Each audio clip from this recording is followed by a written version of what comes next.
Today we're going to do another case study, and we're going to talk about Kraft Heinz and why the stock took a recent hit in January. And it starts with the background of this, that Kraft Heinz stock dropped about 7.5% on January 21st due to an 8K that was filed, specifically announcing that Berkshire Hathaway intended to sell its entire 27.5% stake in the company, which equates to about 325.4 million shares.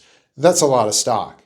So the key here in today's topic is I want to highlight what I call the pink shirt rule. And the pink shirt rule is this.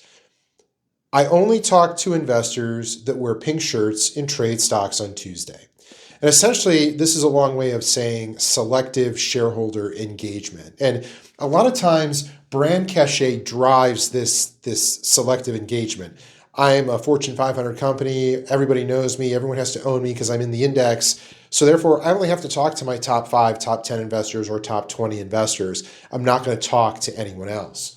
And good IROs know that they should be talking to everyone. And there's 2 reasons that a good IRO talks to everyone beyond the top 20 shareholders. And the first is the idea of getting strategic intel from these conversations, whether they're hedge funds or long onlys, whoever they are, you're learning about your company and what investors think. But number 2, it's about liquidity management. And the reason you talk to these other people is you need to build a roster or understand who might be interested in the stock if you need to start managing liquidity.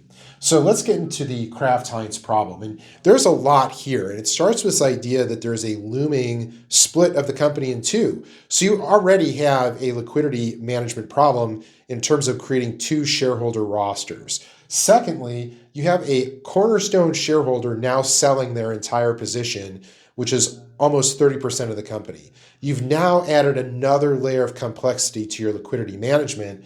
And then finally, you have no faith in this spin, which is signaled by Berkshire Hathaway selling the stake, and now the stock selling off. Investors are saying if Berkshire doesn't like it, why would we want to own this spin? So all of a sudden, investor relations in the company finds itself in a liquidity management crisis. And the reason that you end up in this liquidity crisis is that you've been selective in who you talk to from an investor base. And when you think about it, investor management is really important. And it's all about relationships. All of this comes down to what type of relationships are you building with the people who own you, of course, but those who might be interested in taking a position if there is a liquidity event or some sort of price dislocation that allows them to be opportunistic.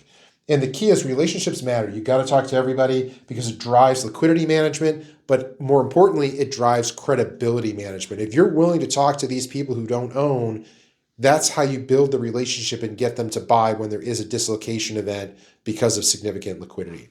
So what are the key learnings? Remember, you cannot manage 22 days of trading liquidity in your stock if the cornerstone shareholder sells if you don't have investor relationships to come in and bridge the gap.